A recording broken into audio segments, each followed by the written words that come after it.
नमस्कार साथियों, आप सभी का बहुत बहुत स्वागत है मेरे यूट्यूब चैनल शिक्षा जगत पर। जैसा कि आप सभी जानते हो कि रेगुलरली मैं एमपीटीईटी ग्रेड 2 के लिए आप सभी जानते हो कि साइंस, सोशल साइंस, इंग्लिश और पेडागोजी और हिंदी के क्वेश्चन लाता रहा हूं और कंटिन्यू आपके एग्ज़ाम तक आपको क्वेश्चन आंसर मिलते रहेंगे।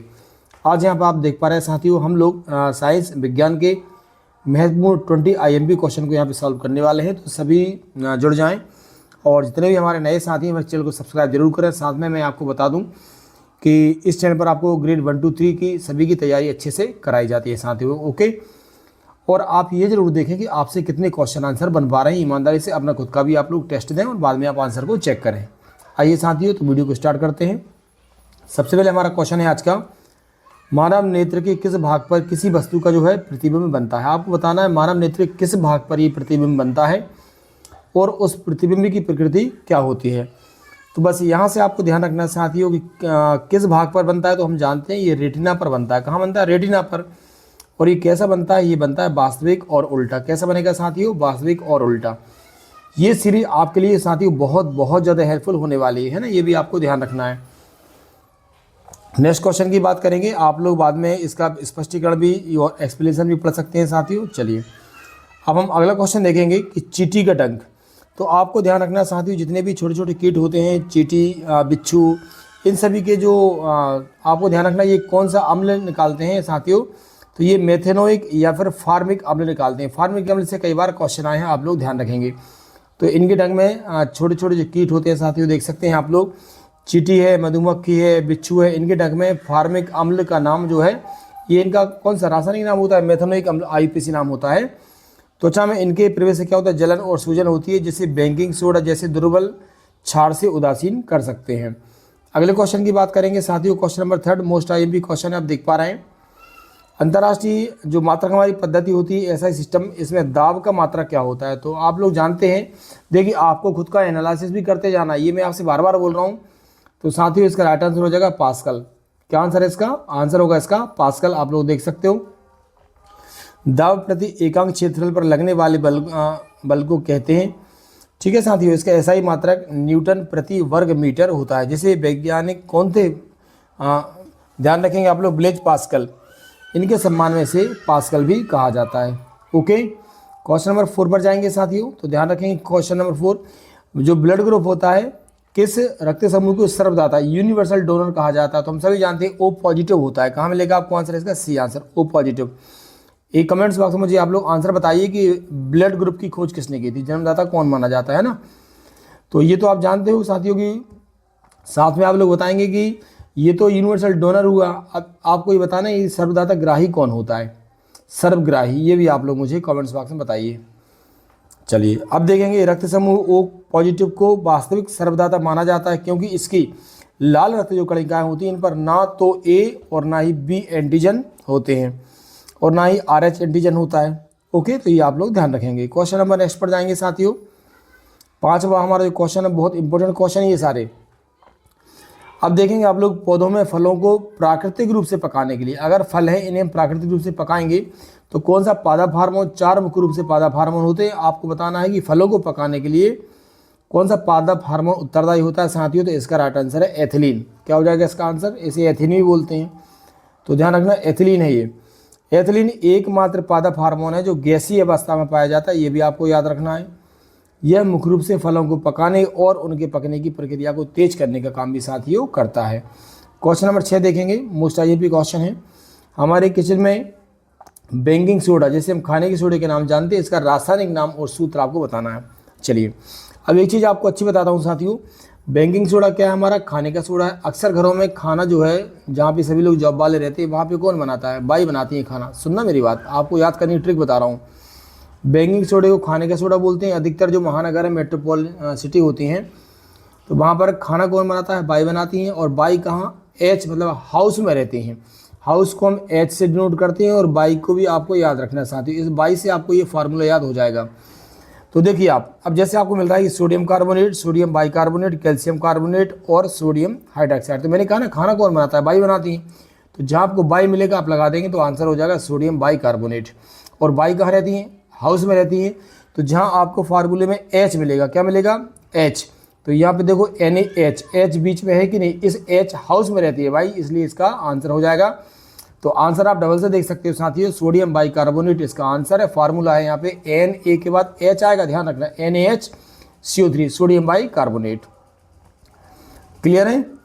चलिए अब यहाँ से देखेंगे साथियों हम नेक्स्ट क्वेश्चन, हमारा जो IMP क्वेश्चन है 7 नंबर का।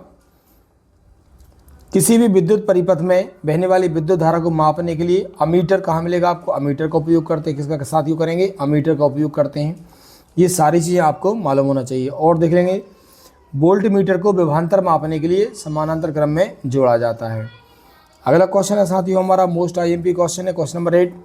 ध्वनि तरंगें जो होती हैं किस माध्यम में यात्रा नहीं कर सकती? तो आपको मालूम है कि ध्वनि की पहली बात तो माध्यम की आवश्यकता होती है, तो ठोस, गैस और द्रव माध्यम है, तो ये होगा राइट आंसर इसका होगा निर्वात, क्योंकि निर्वात में जो होती है ध्वनि गमन नहीं कर सकती। ध्वनि सबसे ज़्यादा ठोस में गमन करती है, ये भी आपको पता है। तो तीनों माध्यम है, ठोस भी है, द्रव भी और गैस, तीनों तो माध्यम है, तो इनमें तो गमन करेगी, लेकिन निर्वात में गमन नहीं करती, वैक्यूम में। आंसर हो जाएगा इसका हमारा निर्वात। साथ में याद रखना है ध्वनि एक अनुदैर्घ्य जो है यांत्रिक तरंग होती है, जिसके संचरण के लिए किसी न किसी भौतिक माध्यम की आवश्यकता होती है। कणों की अनुपस्थिति के कारण जो है ध्वनि निर्वात में गमन नहीं कर सकती। क्वेश्चन नंबर 9 पर जाएंगे साथियों। पादप कोशिकाओं में जो प्रकाश संश्लेषण है, इसकी प्रक्रिया मुख्य रूप से किस कोशिकांग में संपन्न होती है? तो देखिए प्रकाश संश्लेषण कहाँ संपन्न होगा साथियों, आपको ध्यान रखना है, क्लोरोप्लास्ट या हरित लवक। आंसर है इसका हरित लवक। एक्सप्लेनेशन देखेंगे, क्लोरोप्लास्ट के भीतर क्लोरोफिल पिगमेंट जो है पाया जाता है, जो सूर्य के प्रकाश को अवशोषित कर जल और CO2 की सहायता से ग्लूकोज का निर्माण करता है, इसलिए इसे कोशिका का रसोई घर भी कहा जाता है। ओके, नंबर 10 पर जाएंगे साथियों। पृथ्वी की सतह से किसी पिंड को अगर हमें अंतरिक्ष में भेजना है, ठीक है, तो इसके लिए आवश्यक जो न्यूनतम वेग होता है उसे हम पलायन वेग कहते हैं, और ये होता है 11.2 किलोमीटर पर सेकेंड। अगर इस स्पीड से किसी भी वस्तु को फेंका जाए तो अंतरिक्ष से बाहर चली जाती है, इसे पलायन वेग के नाम से भी जाना जाता है, याद रखेंगे आप लोग। ओके, अगला क्वेश्चन, विटामिन से एक क्वेश्चन जरूर आता है हमेशा एग्जाम में। किस विटामिन की कमी से मसूड़ों से खून आना, इस रोग को बोलते हैं पायरिया। पता होगा आपको क्या बोलते हैं? पायरिया इसको कहा जाता है। विटामिन C की कमी से होता है, राइट आंसर हो जाएगा C, याद रखेंगे आप लोग। ओके, तो यहाँ पर आप देख पाते हैं कि विटामिन C, जिसका कि रासायनिक नाम होता है एस्कॉर्बिक एसिड, इसकी कमी से स्कर्वी रोग होता है।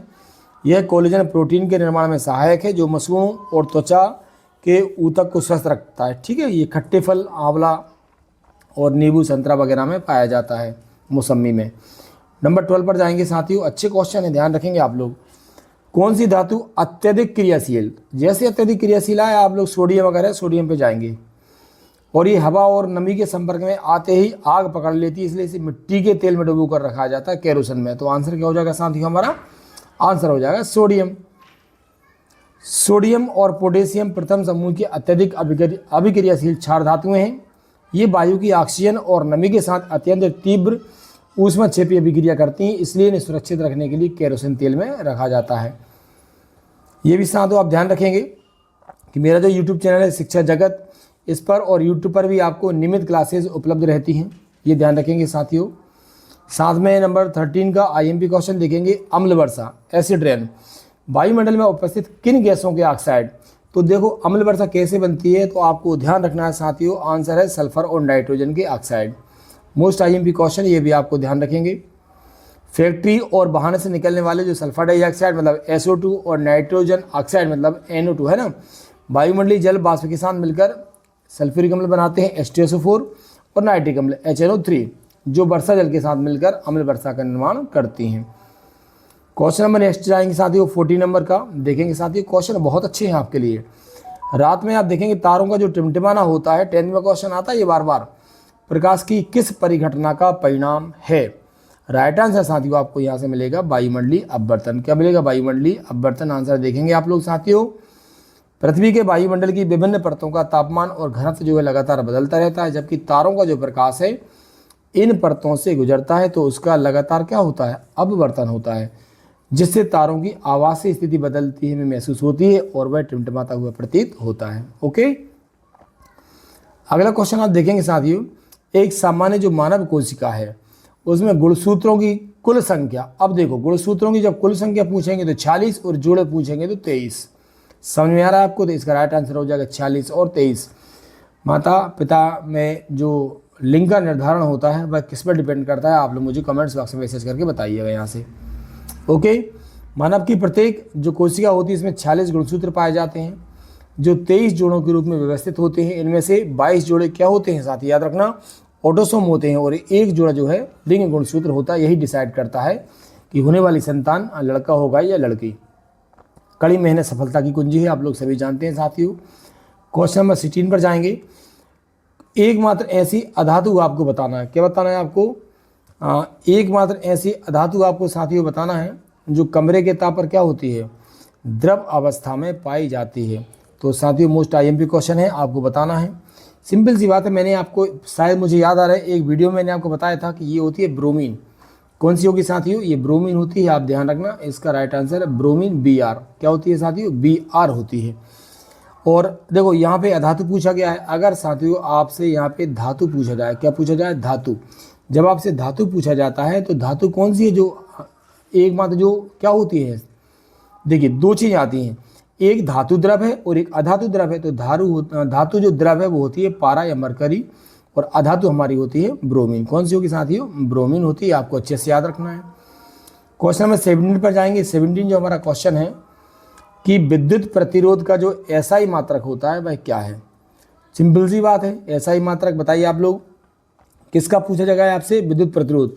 तो आप यहाँ पे किस पर जाएंगे, ओम पर। किस पर जाएंगे आप लोग, ओम पर। ठीक है, बहुत कॉमन क्वेश्चन है और लेकिन है आईएमपी। अब हम बात करेंगे साथियों क्वेश्चन नंबर 18 की। तो हमारा जो क्वेश्चन नंबर 18 देख पा रहे हैं आप लोग, सामान्य जो विद्युत बल्ब होते हैं इनके भीतर जो फिलामेंट होता है टंगस्टन, आपने देखा होगा जो पहले देखते फ्यूज हो गया, तार टूट रहा है, तो ये जो फिलामेंट या टंगस्टन होता है इसके जीवन काल को बढ़ाने के लिए कौन सी गैस जो है और कैसी इसमें भरी जाती है। तो नाइट्रोजन मिलेगा आपको, यस, नाइट्रोजन और आर्गन, ये इसका आंसर हो जाएगा। क्या आंसर होगा इसका, नाइट्रोजन और आर्गन। देखेंगे बल्ब के अंदर टंगस्टन फिलामेंट उच्च ताप पर उपचयित ना हो, उसका वाष्पीकरण रुक सके, इसलिए हवा निकालकर उसमें आर्गन जैसी अक्रिय गैस या कम क्रियाशील नाइट्रोजन गैस हम उसमें भर देते हैं। यहाँ से आप देखेंगे साथियों, बिल्कुल आप शिक्षा जगत चैनल यूट्यूब चैनल से जरूर जुड़ें सभी साथियों। अगला जो हमारा क्वेश्चन है देखेंगे आप लोग, कोशिका के किस अंग को प्रोटीन की फैक्ट्री कहा जाता है। मोस्ट आईएमपी क्वेश्चन है, राइट आंसर है राइबोसोम। राइबोसोम को प्रोटीन की फैक्ट्री कहा जाता है साथियों, आपको याद रखना है। राइबोसोम कोशिका के सबसे छोटे अंगक होते हैं जो आरएनए और प्रोटीन से बने होते हैं। यह अंतःप्रद्रव्य जालिका या फिर साइटोप्लाज्म में स्वतंत्र रूप से पाए जाते हैं और प्रोटीन संश्लेषण का मुख्य केंद्र होते हैं। ओके, और आज का हमारा लास्ट क्वेश्चन है साथियों, इंपॉर्टेंट क्वेश्चन है।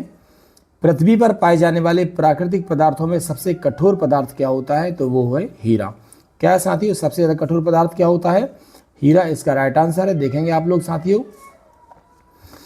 हीरा कार्बन का एक अपर रूप होता है, हम जानते हैं, जिसमें प्रत्येक कार्बन परमाणु पर 4 अन्य कार्बन परमाणु के साथ दृढ़ त्रयामी संयोजक नेटवर्क, जो 3D हम कोवेलेंट नेटवर्क बोलते हैं, इसकी संरचना के कारण यह प्राकृतिक रूप से सबसे ज़्यादा कठोर होता है। ठीक है साथियों, मैं बिल्कुल जब तक आपका सिलेक्शन नहीं होगा आपके साथ हूँ। बस आपसे यही कहूँगा, यदि आपको वीडियो अच्छा लग रहा हो, कंटेंट अच्छा लग रहा हो, क्वेश्चन अच्छे लग रहे हो, तो आप सभी चैनल को सब्सक्राइब कीजिए और लाइक कीजिए। आपके लाइक और सब्सक्राइब से मुझे मोटिवेशन मिलता है, जिससे मैं कोशिश करूँगा कि आने वाले समय में आपके लिए ऐसे और अच्छी वीडियो बना सकूँ। निश्चित रूप से उम्मीद करता हूँ आपको वीडियो पसंद आया होगा। आप लोग मुझे कमेंट्स करके जरूर बताइए। यदि आप लोग कोई और सुधार भी चाहते हैं तो भी मुझे कमेंट्स करके आप लोग बताएं। आप सभी का बहुत बहुत धन्यवाद।